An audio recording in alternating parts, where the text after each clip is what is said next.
അങ്ങനെ നല്ല മഴയുള്ള രാത്രി നമ്മുടെ ടോണി മാമച്ചൻ്റെ വീട്ടിൽ വന്ന് ഇറങ്ങുന്നുണ്ട്. മാമച്ചൻ ആരാ വന്നിട്ട് പുറത്തേക്ക് നോക്കുന്നുണ്ട്, മാമച്ചനും ഗ്രേസിയമ്മയ്ക്ക്.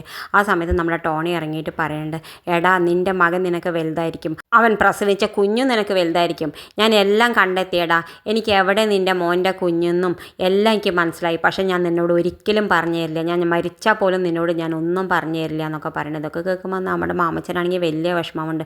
ആ കുട്ടിയെക്കുറിച്ചുള്ള വിവരം എങ്ങനെയെങ്കിലും ഒന്ന് അറിഞ്ഞിരുന്നെങ്കിൽ എന്നൊക്കെ വിചാരിക്കുന്നുണ്ട്. പക്ഷേ ടോണി ഒരിക്കലും പറയാൻ കൂട്ടാക്കണില്ല. പിന്നെ കാണിക്കണം നമ്മുടെ വൈജ മക്കളൊപ്പം ഇരുന്ന് ഭക്ഷണം കഴിക്കേണ്ട. ആ സമയത്ത് നമ്മുടെ വൈജ പറയുന്നുണ്ട്, ആ ബാലചന്ദ്രൻ പോയിട്ട് അഡ്മിഷൻ ശരിയായിട്ടില്ല, പിന്നെയല്ലേ ഇപ്പോൾ ഇവള് പോയിട്ട് ഈ വീട്ടിലെ പണിക്കാരത്തി, അവൾ ആരാന്നാണ് അവളുടെ മനസ്സിലെ വിചാരം. ഒരു വീട്ടിലെ പണിക്കാരത്തി ഒരു കമ്പനിയുടെ മുതലാളിയുടെ മകന് വേണ്ടി സംസാരിക്കാൻ പോയിരുന്നു. അത് ആരോട്? ഒരു കോളേജിലെ മാനേജറോട്. അവളുടെ മനസ്സിൽ അവൾ എന്താ വിചാരിച്ചും കൊണ്ടിരിക്കണം എന്നൊക്കെ പറഞ്ഞിട്ട് വൈജ ഒരുപാട് നമ്മളെ അലീനെ കുറ്റപ്പെടുത്തി സംസാരിക്കുന്നുണ്ട്. നമ്മളെ കൃഷ്ണമോൾക്കൊക്കെ ആണെങ്കിൽ വല്ലാത്ത ദേഷ്യം വരുന്നുണ്ട്. കാരണം അലീനെ ഇങ്ങനെ പറയുന്നുണ്ട്. എന്തായാലും പിന്നെ അലീന ഇങ്ങനെ ആലോചിക്കുന്നുണ്ട്, നമ്മളെ രോഹിത് എത്രമാത്രം വിഷമിച്ച് അവിടുന്ന് ഇറങ്ങി വന്നതാ, അവന് വേണ്ടി കോളേജിന് അഡ്മിഷന് പോകുമ്പോൾ അവൻ എത്ര സന്തോഷിച്ച് വന്നതാ അവളുടെ പിന്നിൽ. എങ്ങനെയെങ്കിലും നമ്മളെ രോഹിത്തിന് ഒരു അഡ്മിഷൻ കിട്ടാൻ വേണ്ടിയിട്ട് അവൾ എന്തെങ്കിലുമൊക്കെ ചെയ്യണം എന്നിങ്ങനെ മനസ്സുകൊണ്ട് ആലോചിക്കുന്നുണ്ട്. ഇത് കാണിച്ചുകൊണ്ടാണ് ഇന്നത്തെ പ്രൊമോ അവസാനിക്കുന്നത്. ഇതുപോലെ പ്രൊമോ വിശേഷങ്ങൾ നിങ്ങളുടെ മുന്നിൽ എളുപ്പത്തിലെത്താൻ ഈ ചാനൽ ഒന്ന് സബ്സ്ക്രൈബ് ചെയ്യാൻ മറക്കരുത്.